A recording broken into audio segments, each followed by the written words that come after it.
Assalamualaikum warahmatullahi wabarakatuh.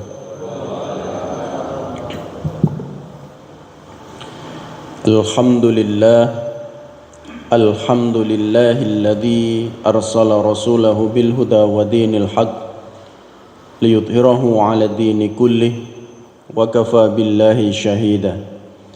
Asyhadu an la ilaha illallah wahdahu la syarika lah wa asyhadu anna Muhammadan abduhu wa rasuluh. Allahumma salli wa sallim wa barik ala nabiyyina Muhammadin wa ala alihi wa sahbihi wa man tabi'ahum bi ihsan ila yaumiddin. Ya ayyuhalladzina amanu ittaqullaha haqqa tuqatih wa la tamutunna illa wa antum muslimun. Ma'asyiral muslimin, hadirin, mari kita senantiasa meningkatkan iman dan takwa kita kepada Allah dan bersalawat serta salam kepada Rasulullah Muhammad sallallahu alaihi wasallam.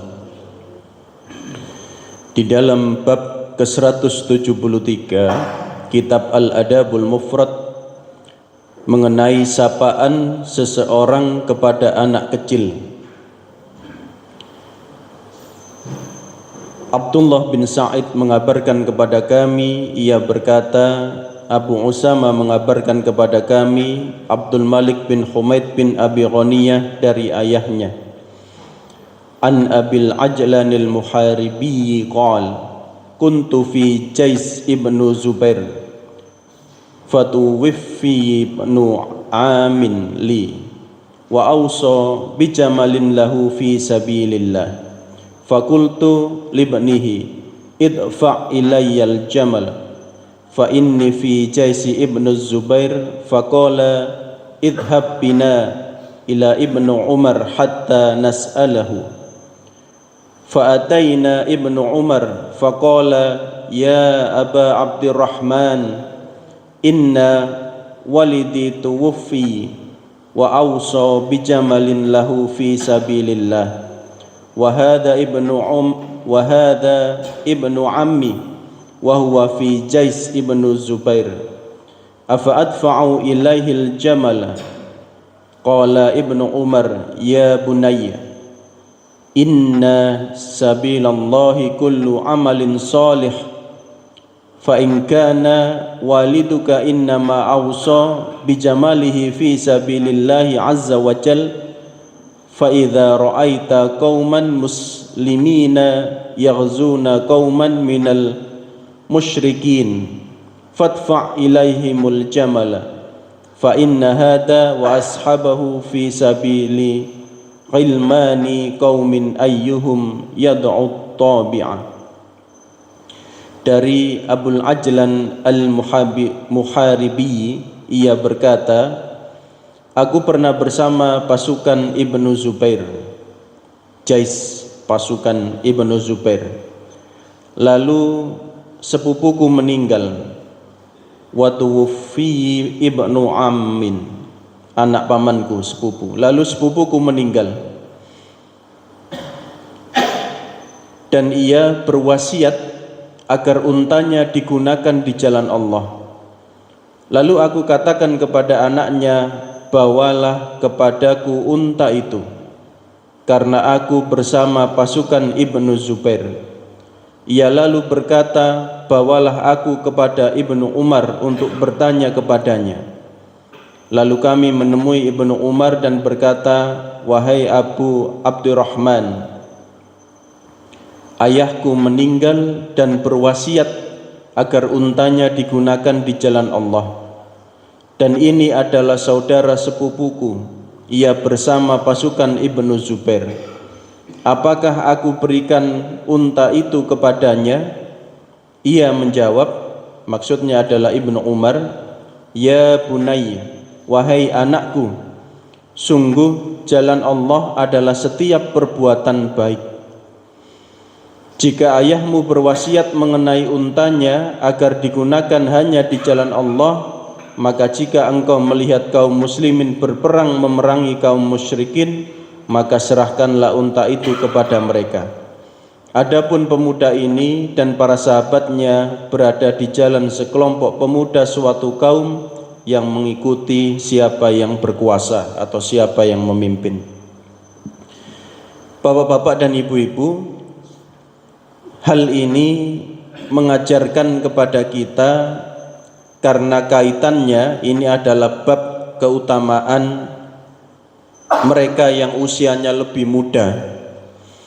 Jadi kandungan yang pertama terkait dengan bolehnya seseorang berkata kepada anak kecil atau kepada yang lebih muda dengan sebutan wahai anakku, walaupun bukan anak kandungnya. Jadi bolehnya seseorang yang lebih tua menyebut kepada yang lebih muda dengan sebutan anakku walaupun bukan anak kandungnya, dengan tujuan menunjukkan kasih sayangnya. Dan hal ini mengajarkan bentuk kesantunan juga. Di dalam adat Jawa kita, penyebutan seorang adik ke kakaknya itu jika laki-laki disertai dengan mas, ya. Kalau seorang adik menyebut langsung nama kakaknya, maka terasa tidak santun.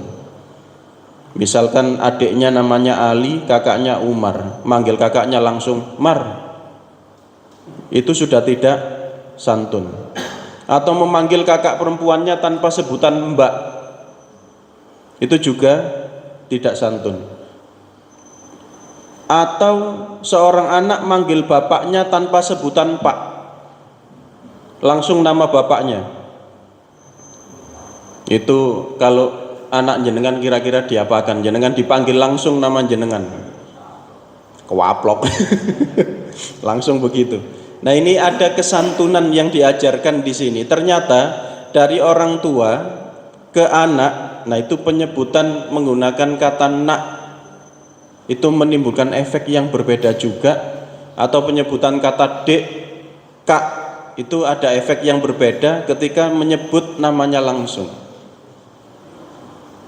Dan mengajarkan pendidikan bagaimana seorang kakak mengasihi adiknya, seorang adik menghormati kakaknya.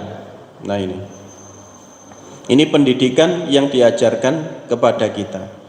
Selain itu juga hal ini mengajarkan, Masya Allah, kepercayaan terhadap kalimat seseorang. Jadi ketika sepupu dari Abul Ajlan ini meninggal, ontanya, beliau berwasiat bahwa nanti unta ini akan digunakan untuk berjuang di jalan Allah. Maka kemudian ketika hal ini disampaikan kepada anaknya, anak ini ingin bertanya dulu keputusannya bagaimana. Apakah wasiat dari bapak saya terkait onta ini saya serahkan kepada Anda karena Anda ikut berperang di Jais atau di pasukan Ibnu Zubair, atau harus bagaimana? Maka mintalah fatwa, mintalah keputusan kepada Ibnu Umar. Oleh Ibnu Umar disampaikan bahwa unta ini silakan diberikan sesuai dengan wasiatnya dulu, yakni ketika berperang dengan orang-orang musyrikin. Maka jika kaum muslimin berperang dengan kaum musyrikin, maka untanya berikan. Dan ini wasiat ini, Masya Allah, mengajarkan juga zaman dulu itu kepercayaan kaum muslimin satu sama lain itu benar-benar nyata. Saya ingat beberapa persoalan waris ini, waris harta maksudnya. Ketika orang tua sudah meninggal, kemudian urusan waris ini, dulu tidak ada hitam di atas putih, hampir jarang ditemukan ada catatan, tapi adanya saksi-saksi. Bapak biyen ngomong nek bagian sing iki dikekno aku, bagian sing iki gawe adik, bagian sing iki gawe adik, begitu.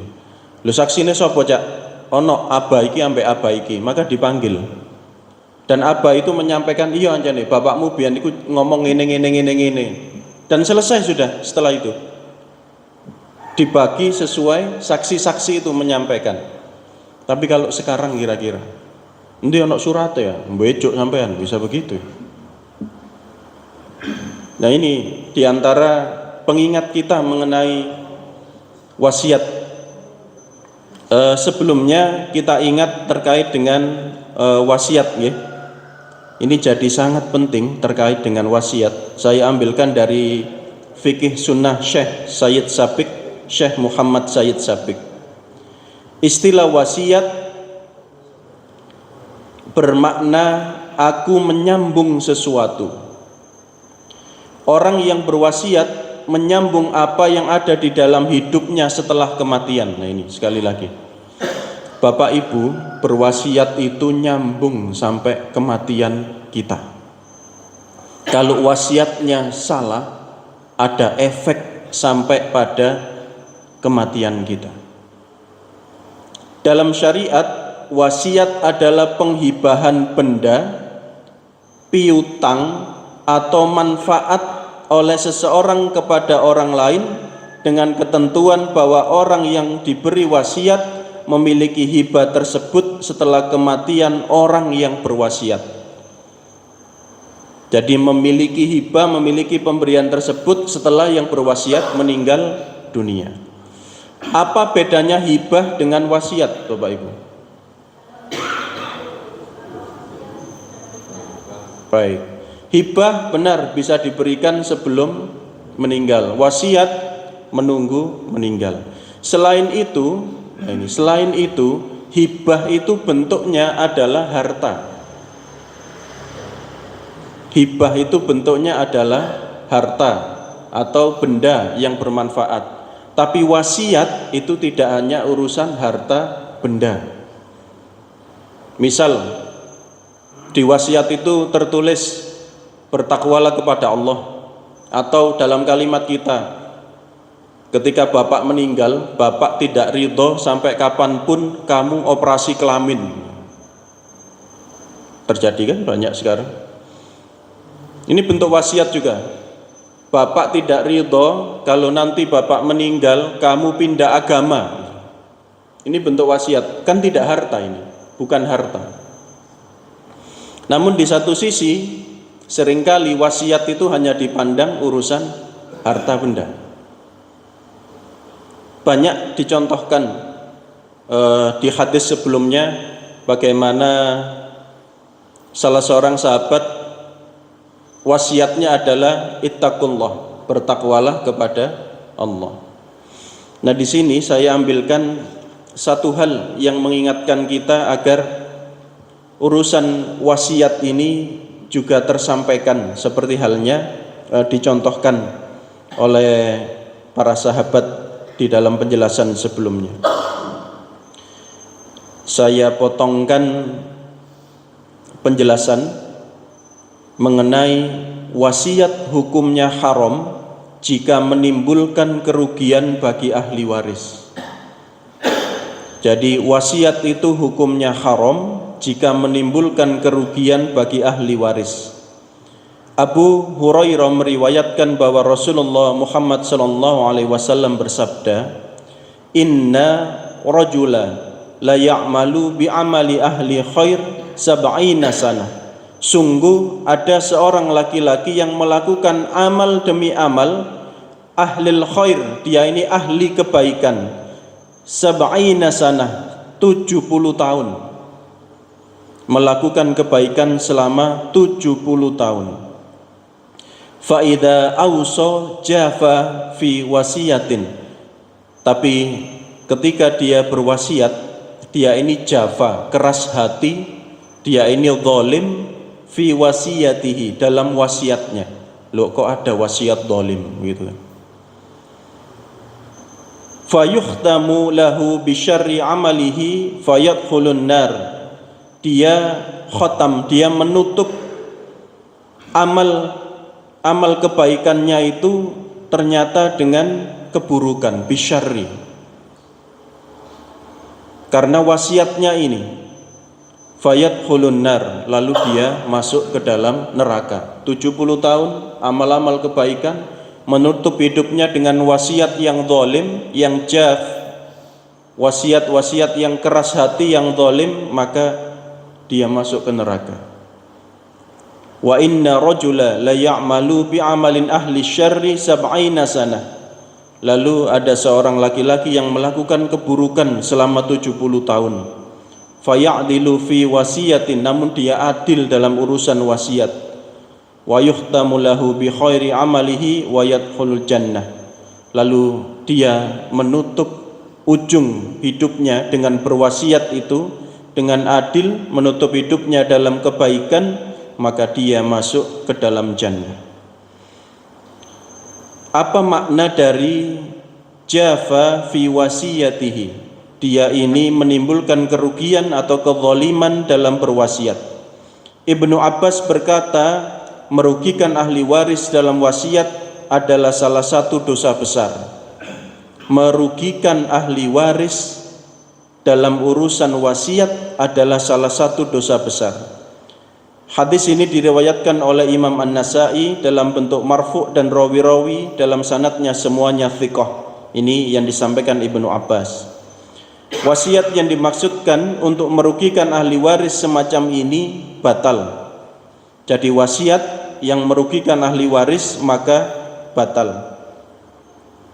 Meskipun kurang dari sepertiga, sebagaimana kita ketahui diantaranya sepertiga dari waris tersebut, walaupun ini kurang dari sepertiga maka batal.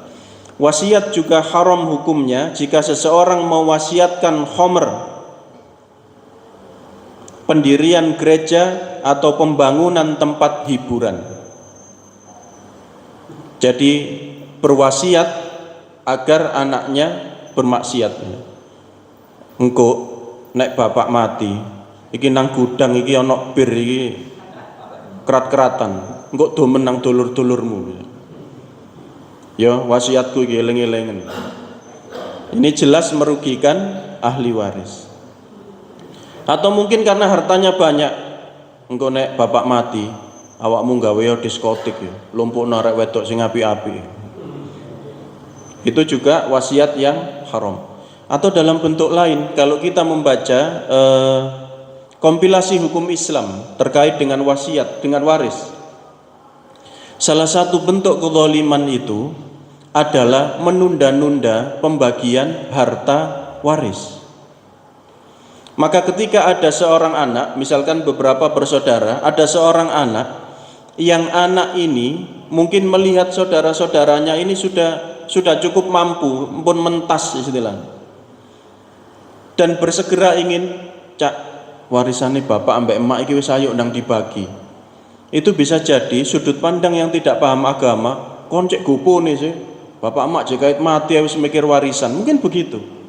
Tapi pada kenyataannya, kenapa warisan ini harus segera dituntaskan supaya tidak ngefek pada orang tua yang meninggal? Ini yang harus diperhatikan. Walaupun menunda pembagian wasiat itu boleh, asalkan kesepakatan dari seluruh ahli waris. Itu pun tidak boleh lama-lama, Bapak Ibu. Maka hari ini seringkali, kadang mungkin bertahun-tahun sampai ganti generasi, wasiat itu tidak tuntas. Akhirnya nyampe anak, nyampe putu, pertengkarannya lebih dahsyat karena urusannya tidak tahu awalnya bagaimana.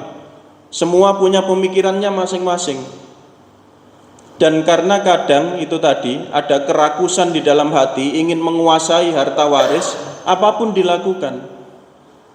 Mungkin dari keturunan itu ada yang berkuasa lagi kaya, bisa saja itu. Yang harusnya mendapatkan waris malah tidak. Karena apa? Karena tidak tahu urusan hukumnya. Dia tahu. Nah ini sekali lagi kehati-hatian terhadap urusan ini termasuk merugikan tadi. Merugikan ahli waris. Dan ini ada efeknya kalau kita pelajari tadi ke orang tuanya.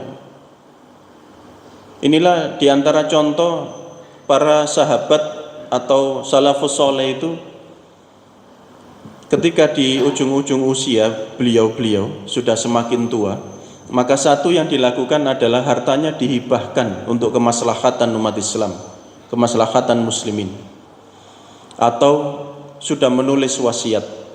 Bahkan ada yang, aku tidak pernah meninggalkan wasiat itu di sebelah dipanku, di sebelah ranjangku, kecuali bahwa ketika aku tertidur aku meletakkan di sebelahku agar anak-anakku tahu ketika Allah memanggilku aku sudah menyampaikan wasiatku.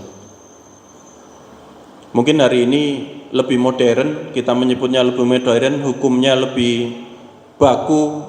Mungkin ada orang-orang yang hartanya banyak sudah menuliskan wasiat ke pengacaranya, notaris dan sebagainya, sehingga ketika kemudian orang tua meninggal jelas. Atau bahkan kami pernah menemukan dalam urusan ini, bapaknya itu sudah merekam video tanpa diketahui anaknya, bahwa harta A untuk si ini, harta B untuk si ini, yang ini bagiannya ini.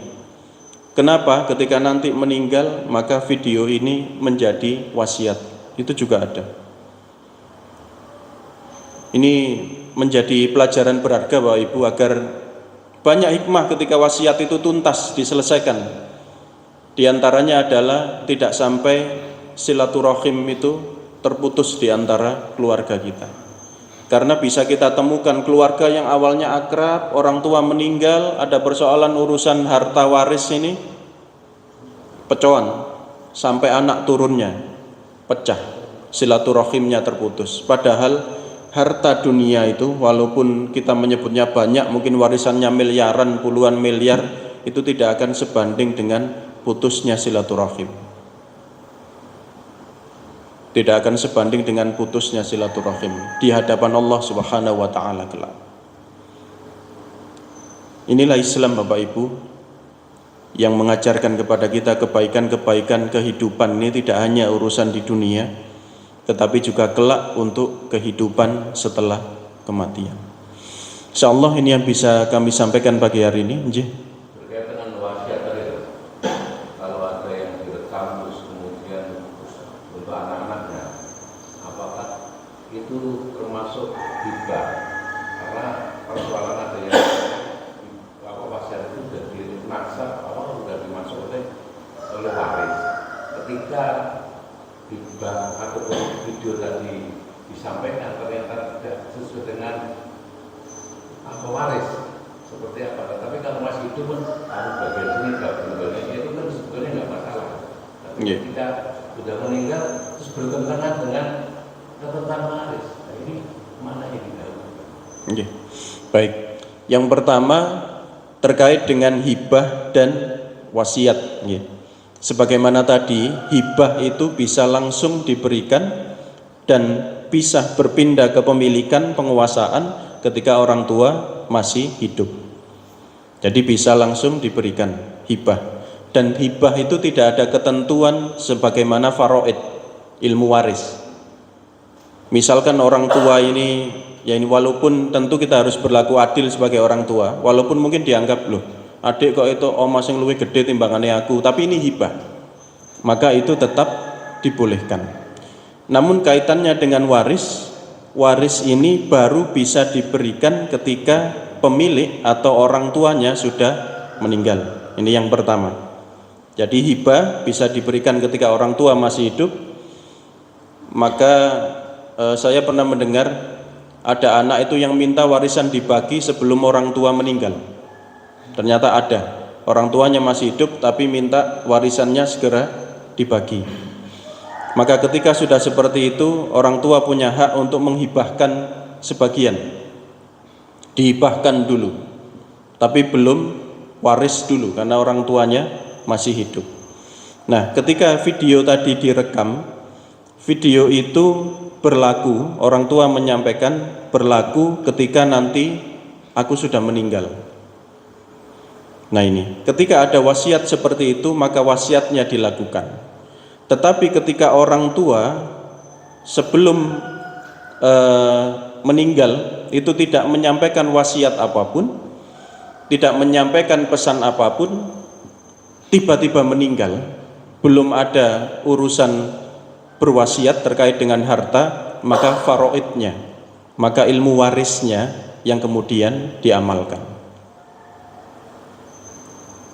Bisa dipahami ya di sini. Jadi tidak ada pesan apapun orang tua ini. Dan ingat, pembagian waris itu diantaranya Bapak Ibu, nuntaskan urusan hutang dulu. Hutangnya tuntas, ada berapa itu yang dibagi secara faraid, secara ilmu waris. Karena pernah juga kami temukan, mintanya dibagi dulu, utange bapak, utange mak, gak ono sing gelem ngurusi. Itu juga terjadi. Kasihan orang tua jika begini. Dan memang ada beberapa ikhtilaf terkait dengan urusan wasiat. Namun diantaranya, nah ini diantara kesimpulan akhir yang diambil oleh ulama adalah kesepakatan ahli waris itu sangat penting. Sekali lagi, kesepakatan ahli waris itu sangat penting. Di fikih sunnah ini disinggung sedikit mengenai beberapa pendapat ulama terkait dengan hal tersebut. Namun di ujung itu ketika kami baca, kesepakatan dari para ahli waris ini penuh keridhaan, itu akan jauh lebih bermanfaat daripada kemudian menang-menangan. Ini yang harus kita pahami bersama. Karena kelegowoan itu jadi sangat penting. Ini contoh saja, karena banyak yang pernah kami dapati ya. Terakhir ini sudah cukup panjang. Misal ini, sesuai dengan ilmu waris, bagian laki-laki adalah bagian perempuan. Ini juga kalau tidak tahu aturan agama dan tidak ada keridhaan, kelegowoan, itu bisa jadi pertengkaran. Sementara posisinya begini, yang laki-laki itu sudah sangat makmur, sudah sangat kaya, sementara yang perempuan ini masih cukup atau masih lemah posisinya. Loh, dibagi waris Islam kok gak adil? Emas iku soge olehne loro, aku gak duwe olehne siji. Nah, kesepakatan ini penting sebagaimana disampaikan ulama. Kesepakatannya bentuknya apa? Berikan ke kakak dulu misalnya. Kalau nanti kakak ternyata menghibahkan ke adiknya, bukankah tidak ada masalah? Nah, ini ketika kakak ini juga kakak yang adil. Tapi kalau kakaknya juga zalim, ini yang jadi soalan juga. Tapi walaupun itu jadi soalan, walaupun itu jadi soalan, akhirnya seolah-olah tidak adil, keberkahan itu kelak akan dijadikan Allah untuk mereka yang mengikuti aturan waris.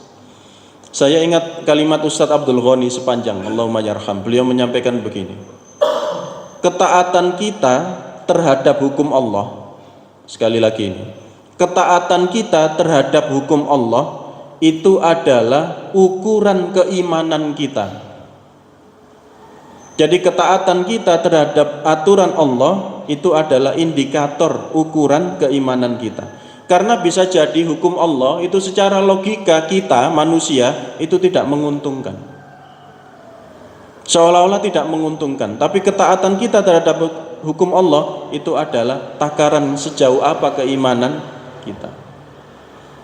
Termasuk diantaranya yang beliau maksud adalah hukum waris. Kalau menurut logika otak kita gak adil, wong lanang olehne kok akeh, wong wedok olehne didik, bisa begitu itu. Dan ini banyak sekali yang menganggap bahwa Islam itu tidak adil karena urusan waris. Tetapi sekali lagi, ketaatan terhadap hukum Allah itu adalah indikator sejauh mana keimanan kita sebenarnya. Nah, ini kalau bahas faraid, bahas waris, wasiat, ada babnya tersendiri. Hari ini yang saya sampaikan adalah di dalam kitab Al-Adabul Mufrad. Yang pertama terkait dengan memanggil anak dengan ya bunai. Yang kedua terkait dengan wasiat itu tidak hanya urusan harta, tetapi bisa juga terkait dengan nasihat, mengingat agar anak-anaknya bertakwa kepada Allah. Insyaallah demikian Bapak Ibu yang bisa kami sampaikan. Apabila nanti ada pertanyaan-pertanyaan lain bisa disampaikan baik WA saya atau menuliskan dalam bentuk tertulis, monggo akan kami jawab, akan kami diskusikan di pesantren, di lembaga. Baik, ihdinas siratal mustaqim. Assalamualaikum warahmatullahi wabarakatuh.